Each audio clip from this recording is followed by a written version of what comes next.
இன்னைக்கு நம்ம இப்ப ரீசெண்டா ரிலீஸ் ஆகியிருக்க ரெசார்ட் அப்படின்ற ஒரு வெப் சீரிஸை தான் பார்க்க போறோம். இந்த எபிசோடோட ஸ்டார்டிங் சீன்ல ஆர்ஆர் ரெசார்ட் அப்படின்ற ஒரு ரெசார்ட்டா காமிக்கிறாங்க. அப்படியே கேமராவை இந்த பக்கம் கொண்டு வந்தா சுத்தி முத்தி வேடிக்கை பார்த்துக்கிட்டே வர்றான் பாருங்க. இவன் தான் நம்ம ஹீரோ வெற்றி. இவன் இன்னைக்கு தான் இந்த ரெசார்ட்ல ரூம் சர்வீஸ் பாயா ஜாயின் பண்ண வந்திருக்கான். கேட்ல சைனா போட்டு உள்ள வந்தா தங்கச்சிக்காரி கால் பண்ணி வேலைக்கு போயிட்டியா என்ன ஏதுன்னு விசாரிச்சுட்டு இந்த வேலைக்காக ரொம்ப கஷ்டப்பட்டிருக்க, சும்மா எதுக்காவது பயந்துகிட்டு இருக்காம ஒழுங்கா வேலையை பாருன்னு அட்வைஸ் பண்றா. எனக்கு அம்மாவை வீட்டு வேலைக்கு போக விடாம பாத்துக்கணும், உன்னை படிக்க வைக்கணும், அப்புறம் கடனை எல்லாம் முடிக்கணும்லாம் சொல்லிக்கிட்டு இருக்கான்.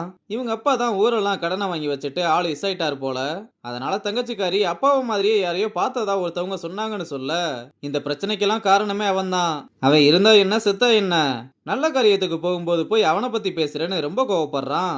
அப்புறம் ரிசப்ஷன்ல வந்து யாரோ உத்தமன்னு அவனை வேலைக்கு ஜாயின் பண்ணி விட்டவனை பத்தி கேட்க, அங்க போய் வெயிட் பண்ணுங்க வருவாருன்னு சொன்னா, சரி அதெல்லாம் இருக்கட்டும், உங்களுக்கு சம்பளம்லாம் எவ்வளவு கொடுக்குறாங்கன்னு கேட்டுக்கிட்டு இருக்கான். அப்புறம் உத்தமனை பார்க்க வந்து தன்னைத்தானே அறிமுகப்படுத்தி வைக்கிறான். அவனும் மாமா எல்லாத்தையுமே சொன்னாருப்பா, நம்ம ஊருக்கார பையனா போயிட்ட, இங்க வந்துட்டேல இனிமேல் எல்லாமே சரியாயிடும்னு பே ஸ்லிப்பை கொடுக்க அதை ஓபன் பண்ணி படிச்சு பார்த்து, என்ன சார் 12,000 தான் போட்டிருக்கு, 20,000 சொன்னீங்களேன்னு கேட்டா, தம்பி சம்பளம்லாம் 20,000 தான், ஆனா அதுல பிஎஃப் அக்கமடேஷன் ஃபுட்டு எல்லாமே ஆட் பண்ணிருக்குன்னு சொல்றான். என்ன சார் இந்த சம்பளத்தை வச்சு நான் என் கடன் அடைக்கணும்னா இன்னும் 20-25 வருஷம் ஆகி போயிரும், பார்த்து ஏதாவது பண்ணி கொடுங்கன்னு கேட்க, அவனும் நீ எப்படியாவது கஷ்டப்பட்டு ஒரு வருஷம் சமாளி, அப்புறம் நானே பேசி சம்பளத்தை அதிகமா வாங்கி தரேன்னு சொல்லிட்டு யாரோ பாண்டின்னு ஒருத்தனை போய் பார்க்க சொல்றாப்ல. அப்ப பாண்டி ரூம் சர்வீஸ் ஆளுங்களை எல்லாம் நிக்க வச்சு சும்மா கிளி கிளின்னு கிழிச்சுக்கிட்டு இருக்கான். நம்ம பையலும் ஓரமா நின்று இதையெல்லாம் பார்த்துட்டு எல்லாரும் போனதும் உத்தமே உங்களை பார்க்க சொன்னாருன்னு சொல்ல, அவன் பேரு என்ன ஏதுன்னு கூட விசாரிக்காம போய் ஒரு டவலை எடுத்து ரூம் நம்பர் 206ல கொடுத்துடுவான்னு சொல்றத 3 லாங்குவேஜ்ல மாறி மாறி சொல்ல, 3 லாங்குவேஜ் தெரியும்னு ஓவரா பீத்திக்கிறான்னு புலம்பிக்கிட்டே டவலை எடுத்துட்டு போய் கொடுக்க, அவரும் டவலை வாங்கிட்டு டிப்ஸை கொடுத்து அனுப்பி விடுறாரு. அதை பாண்டி வாங்கி 50 ரூபாயான்னு கேட்க, 50 ரூபாய் தான், இவனுங்க கொடுக்குற 5-10 காசை வச்சு எங்க அப்பா வாங்கின கடன் அடைக்க 10 வருஷம் ஆகும்னு சொல்ல, அட நீயும் நம்மால் தானா, எங்க அப்பனும் எல்லா கடனையும் என் தலையில கட்டிட்டு போயிட்டான்னு சொல்றான். அங்க கட் பண்ணா கிச்சன்ல செஃப் எல்லாருமே அரக்க பறக்க ஓடி ஆடி வேலை பார்த்துக்கிட்டு இருக்காங்க. அப்ப ஸ்லோ மோஷன்ல காமிக்கிறத பார்த்தா இவ தான் நம்மளோட ஹீரோயினா இருக்கும் போல. இவளோட பேரு ஐசு. ரொம்ப அழகா அண்ணாச்சி பழத்திலேயே பறவையை பண்ணிக்கிட்டு இருக்க.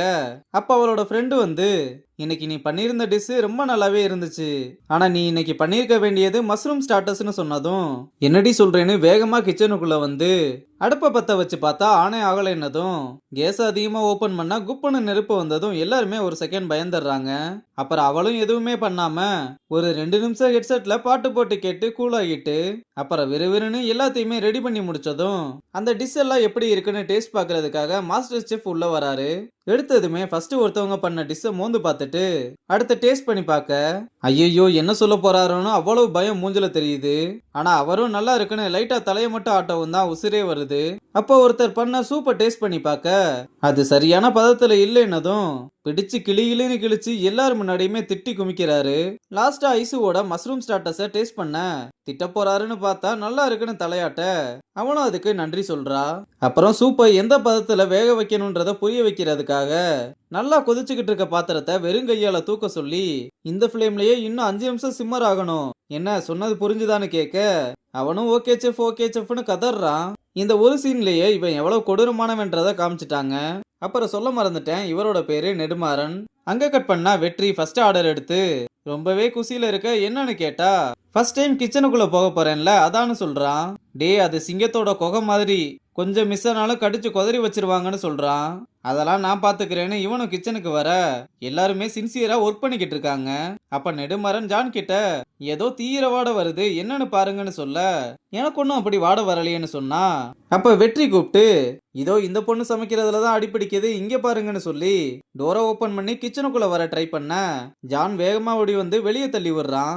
உள்ள நெடுமரன் ஐசு கிட்ட, நீங்க சமைச்சு கிழிச்சதெல்லாம் போதும், 2 நாள் போய் கவுண்டர்ல நில்லுங்கன்னு சொல்ல, அவளும் விறுவிறுன்னு வந்து, ஏண்டா உனக்கு என்ன பெரிய குக்குன்னு நினைப்பான்னு கேட்க, நான் பெரிய குக்கு இல்லதான், ஆனா நீங்க குக்கு தானே, கண்டுபிடிச்சிருக்கலாம்லன்னு சொல்ல, கூட இருந்த ஃப்ரெண்டு கறி நீங்க எப்படி கண்டுபிடிச்சீங்கன்னு கேட்க, இவங்க சமைக்கிறத பாத்துக்கிட்டு இருக்கும்போது உஸ்ஸுன்னு ஒரு சத்தம் வந்தது, அப்பவே பீன்ஸ்ல ஈரப்பதம் இல்ல, அதை தான் கருக்கிட்டாங்கன்னு கண்டுபிடிச்சதா சொல்றான். அப்புறம் பாண்டி கிட்ட இந்த ரெசார்ட்ல எவனுக்குமே நல்லது பண்ணா பிடிக்க மாட்டேதுன்னு கிச்சன்ல நடந்த எல்லா விஷயத்தையுமே சொல்ல, ஏன்டா வந்த அன்னைக்கே என்னை வேலையை விட்டு தூக்கிடலாம்னு முடிவு பண்ணிட்டியான்னு கேட்டா, அட போயா இவனுங்களாம் என்ன சமைக்கிறானுங்க, எப்ப பார்த்தாலும் மூஞ்ச உருன்னு வச்சுக்கிட்டு, இப்படி சமைச்சா வயிறு வேணா நிறையும் ஆனா மனசு நிறையவே நிறையாதுன்னு சொல்ல, டேய் நெடுமாறன் ஏதோ நல்ல மூட்ல இருந்ததுனால நீ பொழைச்ச, இல்ல அங்கேயே உன்னை புதைச்சிருப்பானுங்கன்னு சொல்றான். அதுக்கு வெற்றியும், நான்லாம் எங்க ஊர்ல பெரிய சமயக்காரன், ஒரு டிஷ்ஷை தொட்டு பார்த்தோ இல்ல மோந்து பார்த்தோ அதுல என்ன இருக்குன்னு பிரிச்சு வச்சிருவேன்னு சொல்லிட்டு, இவனுங்களுக்கெல்லாம் அப்படி எவ்வளவு சம்பளம் இருக்கும்னு கேட்டா, நெடுமாறனுக்கு ஒரு 4 லட்சம், மத்தவங்களுக்கெல்லாம் ஒரு 75,000 இருக்கும்னு சொன்னதும், என்னது 4 லட்சமா, அவ்வளவளா வாங்கினா ஒரு வருஷத்திலேயே கடனை கட்டிடுவேன்னு கனவு உலகத்துக்கே போறான். அப்ப ஏதோ ஒரு நல்ல ஸ்மெல்லு வர, அதை மோந்து பார்த்துக்கிட்டே வந்து சூப்பை தட்டை கீழே தட்டி விட்டதும் சுக்குநூறா நொறுங்கி போயிருது. இதெல்லாம் பார்த்த நெடுமாறன் காண்டாகி, உங்க டிபார்ட்மெண்ட்ல இருக்க ஸ்டாஃப் எதுக்காக இங்க நாய் மாதிரி சுத்திக்கிட்டு இருக்கான்னு உத்தமனை பிடிச்சு கத்து கத்துன்னு கத்த, அவரும் சார் அவன் புது எம்ப்ளாயி இனிமேல் இந்த மாதிரி நடக்காதுன்னு மன்னிப்பு கேட்க, இனி இந்த மூஞ்சோ இல்ல அவங்கிட்ட இருந்து வெளியே வர்ற அந்த வேர்வ நாத்தமோ எதுவுமே கிச்சன் பக்கம் வரக்கூடாது, இதுதான் உங்களுக்கு லாஸ்ட் வார்னிங்னு ஓவரா மிரட்டுறான். உத்தமனும் இதுக்கு பனிஷ்மெண்டா 2 பேருக்குமே தரையை துடைக்கிற வேலையை கொடுத்துட்றாரு. அப்புறம் வேலையை முடிச்சிட்டு வர லேட் நைட் ஆனதுனால, உன்னாலதான்டா இன்னைக்கு நான் பட்னியோட தூங்க போறேன்னு பாண்டி செம்மகாண்டுல போய் படுக்கிறான்.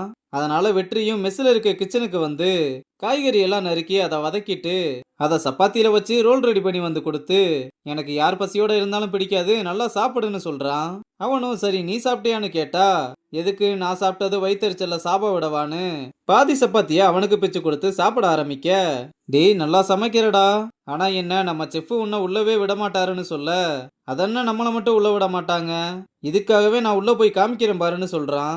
அப்ப தங்கச்சிக்காரி கால் பண்ணதும் அட்டன் பண்ணி பார்த்தா, கடங்காரன் வீட்டுல உட்காந்துக்கிட்டு, என்ன தம்பி போன் பண்ணா எடுக்க மாட்டீங்களா, அடிச்சா இனி எடுங்க தம்பி, இல்லைன்னா அடிக்கடி இப்படி வர்ற மாதிரி ஆயிரும், உங்க அப்பா மாதிரி ஓடி போயிடாம 1ஆம் தேதி ஆச்சுன்னா பணத்தை கட்ட பாருங்கன்னு சொல்ல, அவனும் நான் கண்டிப்பா கொடுத்துருவேன்னு சொன்னதுக்கு அப்புறம் தான் கிளம்பி போறானுங்க.